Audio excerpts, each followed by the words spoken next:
ثاقب بشیر صاحب، پارلیمنٹ اس عوام کا ایوان ہے اور اس کے تمام کردار جو ہیں وہ عوام منتخب کر کے بھیجتی ہے. وہ بے شک کسی ایک سیاسی جماعت کا ایک ہی رہنما کیوں نہ ہو جو پارلیمنٹ پہنچا ہو.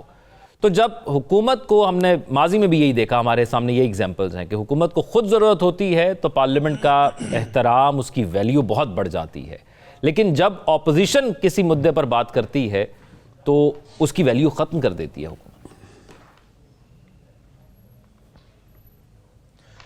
ایسا ہونا نہیں چاہیے. جو حکومت ہے اس کو اپوزیشن کی جانب سے بھی جو چیزیں پوائنٹ آؤٹ کی جاتی ہیں ان کا احترام کہیں نہ کہیں کرنا چاہیے، کیونکہ یہ مطلب حالات بدلتے رہتے ہیں. پچھلی دفعہ جو ہے وہ جو اپوزیشن میں تھے اب حکومت میں ہیں، اور اب جو حکومت میں ہے، جو اب اپوزیشن میں ہے وہ پچھلی دفعہ حکومت میں تھے.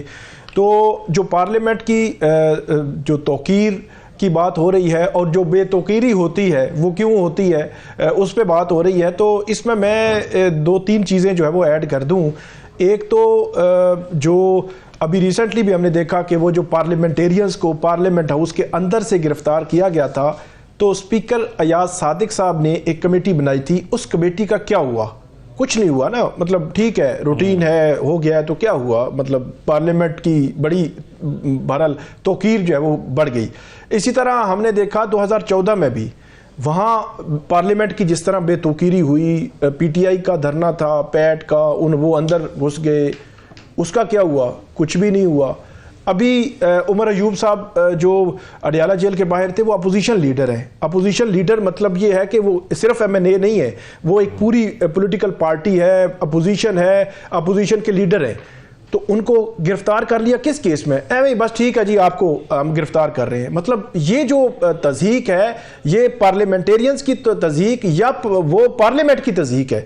تو اس کو یہ جو بے توقیری ہوتی ہے ہر دفعہ یہ بڑھتی جا رہی ہے، پچھلی دفعہ بھی، اب بھی، اور آگے مزید ہوگی. باقی جو اسٹینڈنگ کمیٹیز کی ہم نے بات کی وہ تو گورنمنٹ اس طرف جا ہی نہیں نہ رہی کہ جو اپوزیشن کی ہے، مطلب جہاں پہ اپوزیشن کے بینچز کو کمیٹیز دینی تھیں وہ پہلے تو دے ہی نہیں رہے تھے. انہوں نے 8-10 ماہ اسی میں جو ہے وہ لگا دیے، اور اس کے بعد دی ہیں تو ان کو ایکٹیو نہیں ہونے دے رہے. تو یہ جو رویہ ہے یہ اوورآل اس میں سب کا جو ہے وہ انہوں نے حصہ سب نے ڈالا ہے. کبھی کوئی حکومت میں تھا تو پھر اپوزیشن میں چلا گیا، تو سب جو ہے وہ ان کا جو رویہ ہے اس پارلیمنٹ کو بے توقیر کرتا ہے. سینٹ کے الیکشن ہم نے دیکھے پی ٹی آئی کے دور میں، اور وہاں پہ وہ کیمرے اور اس قسم کی باتیں اس میں آئیں، کمیٹی بنی جی دیکھ لیں کیا کرنا ہے، کچھ نہیں ہوا. 2018 کے الیکشن پر جو ریگنگ کے الزامات تھے اس پہ کمیٹی بنی، کچھ نہیں. 24 بھی اسی طرح ہی گزر رہا ہے.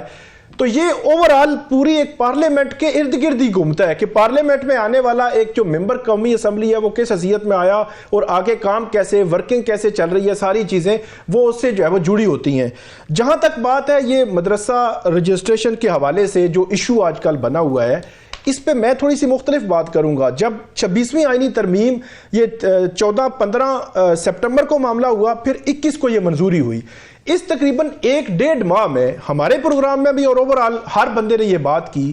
ہم یہ کہہ رہے تھے کہ بھائی آپ جو بھی آپ نے کرنا ہے آپ ٹیبل کریں، کمیٹیز کو بھیجیں، سٹیک ہولڈرز کو بلائیں، اس پہ مشاورت کریں، تجاویز لیں، اس کے بعد حتمی کوئی رائے قائم کریں، پھر اس کو بل کو لے کے آئیں پارلیمنٹ میں، اس پہ جو ہے وہ تقاریر ہوں، سب کی تجاویز آئیں، پھر اس کے بعد آپ جو ہے وہ اس کی منظوری کے مرحلے میں لے کر جائیں.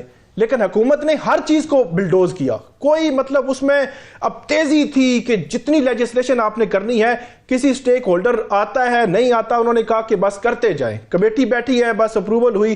مجھے ابھی بھی یاد ہے 26ویں آئینی ترمیم سے پہلے ایک کمیٹی بنی ہوئی تھی. اس کمیٹی کی جو فائنڈنگز تھیں، حتمی طور پر جو کمیٹی کی فائنڈنگز تھیں وہ اپروو نہیں ہوئی. اس میں کئی چیزیں اور جو ہے وہ اگلے 24 گھنٹوں میں ڈال دی گئیں. وہ خاص طور پر یہ آئینی بینچ جو ہائی کورٹ ثاقب بشیر، جمہوری لوگوں کا آمرانہ رویہ جو ہے وہ اس پارلیمنٹ کو جو ہے نا نہیں، وہ ہمیں اس کی اہمیت نہیں اجاگر کرنے دیتا. ایک چیز میں صرف ایڈ کر دوں، اس لیجسلیشن میں بھی اس قسم کی آپ نے 2 پارلیمان سے منظور کروا لیا نا. اس کی منظوری کا مطلب پتہ ہے کیا ہے؟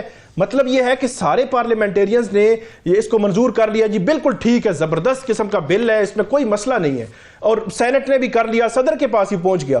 تو اس میں جو ہم بار بار بات کرتے تھے کہ یہی اگر مشاورت ہو جاتی، سٹیک ہولڈر سے بات ہو جاتی، چیزیں طے ہو جاتی، اس کے بعد یہ کر کے آگے بھیجتے تو آج یہ ایشو نہ ہوتا. تو آج یہ ایشو کھڑا ہو گیا اور صدر صاحب نے واپس بھیج دیا اور مولانا سڑکوں پر آنے کے لیے تیار بیٹھے ہوئے ہیں. نہیں، اگر ریالٹی چیک ثاقب بشیر صاحب وہ پھر عوام کے سامنے لے آئیں گے تو پھر ایک تذبذب اور غیر یقینی کی صورتحال ہو جائے گی. یہ بھی تو حکومت شاید سوچ رہی ہوگی. نہیں، یہ تو وہ یقینی طور پر سوچ رہے ہوں گے، اسی لیے وہ اس قسم کی سٹیٹمنٹس بھی آتی ہیں. سب سے اہم بات یہی ہے کہ پاکستان میں جو سرمایہ کاری ہے، ڈائریکٹ انویسٹمنٹ کے مواقع مہیا کرنا یا لے کر آنا، یہ بڑا چیلنج ہے. جو پہلے ہم نے بات کی جن ٹاپکس پہ، اسی کے ساتھ اگر میں اس کو لنک کروں تو گورنمنٹ کو میرا خیال میں یہاں پہ اگر استحکام ہوگا سیاسی طور پر، کیونکہ معاملات آئے روز کوئی ایسے واقعات جنم لیتے ہیں، کوئی ایسی پولیٹیکل ایکٹیویٹیز ہوتی ہیں جس کے اثرات مجموعی طور پر ملکی معیشت پر پڑتے ہیں، تو حکومت کو میرا خیال میں ایک اہم موقع ملا ہے کہ اپنی معیشت کو درست سمت پہ لانے کے لیے مشکل فیصلے تو انہوں نے کیے ہیں، لیکن اس میں استحکام لانے کے لیے، بہتری لانے کے لیے جو سیاسی استحکام ہے اس پہ کام کریں، اس کو آگے بڑھائیں، ان کے ساتھ بیٹھیں، اپوزیشن کے ساتھ بیٹھیں، مذاکرات کریں، اور تاکہ یہ جو آپ معاشی اتنے مشکل اپنے فیصلے لیے ہیں، آئی ایم ایف کے ساتھ آپ گئے ہوئے ہیں، آپ چاہتے ہیں کہ سرمایہ کاری یہاں پہ آئے، اس میں جو ہے وہ کامیابی نہیں ہو پا رہی، ابھی تک نہیں ہو پا رہی، اور اگر نہیں ہوگی تو اس کے الٹیمیٹلی جو اثرات ہیں وہ عام آدمی پر آئیں گے، مہنگائی بڑھے گی، لوگوں کے لیے روزگار کے مواقع جو ہے وہ نہیں بنیں گے. تو یہ جو ہے وہ مجموعی طور پر ہمارا اپنا نقصان ہے. تو حکومت کو استحکام لانے کے لیے کچھ نہ کچھ کرنا چاہیے. سیاسی استحکام کی بات کر رہا ہوں میں. ثاقب بشیر صاحب، ذرائع سے خبر اب سامنے آ رہی ہے، میں وہ شیئر کر دیتا ہوں، اس پہ آپ اپنی رائے دے دیں. وہ یہ ہے کہ محمود خانہ چزئی صاحب کے ساتھ جو میٹنگ اس وقت چل رہی تھی، اس میں حامد رضا خان صاحب کا کہنا ہے کہ جو ہمارا سول نافرمانی کا یہ 17 تاریخ کا اعلان تھا وہ سسپینڈ ہو رہا ہے. یہ اب ذرائع دعویٰ کر رہے ہیں اس وقت، اس ملاقات میں ڈیسائیڈ ہوا ہے. اچھا، یہ بھی اب ان کا مجھے نہیں آئیڈیا کہ کیا پوزیشن ہے. میں ایگزیکٹلی آج جب ہم بات کر رہے ہیں تو اسی 24 گھنٹے پہلے عمران خان صاحب یہ بات انہوں نے کی، اور اب درمیان میں اس 24 گھنٹوں میں ان کے ساتھ کسی کی کوئی کمیونیکیشن نہیں. جو میں نے کمیونیکیشن گیپ کی بات کی نا، یہ باہر والی قیادت بیٹھتی ہے، سوچتی ہے، مشاورت کرتی ہے، کوئی رائے لیتی ہے، اس کے بعد ایک پوائنٹ پہ پہنچتے ہیں، اندر سے جواب آتا ہے نہیں یہ نہیں، اس طرح کرنا ہے آپ نے.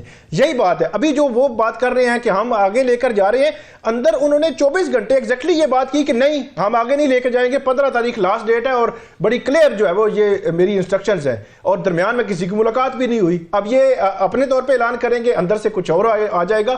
تو یہ ایک وجہ ہے کہ حکومت اور پی ٹی آئی کے درمیان مذاکرات آگے نہیں بڑھ پا رہے، وگرنہ سیاست میں، سیاسی جماعتوں میں الٹیمیٹلی حل جو ہے وہ مذاکرات ہی ہوتا ہے. کوئی بھی معاملہ ہے، آپ ٹیبل پہ بیٹھیں گے، کچھ جو ہے وہ لے دو، مطلب کچھ یہ لیں گے، کچھ جو ہے وہ پیچھے ہٹیں گے، تو اس طرح کی سچویشن میں وہ کچھ نہ کچھ اس کا حل بھی نکل آتا ہے. باقی مذاکرات انہوں نے کرنے ہی کرنے ہیں، بے شک وہ فارم 47 کی حکومت ہو، وہ اس کو حکومت مانے نہ مانے، جو بھی سچویشن ہے مذاکرات تو ان کو کرنے ہی ہوں گے.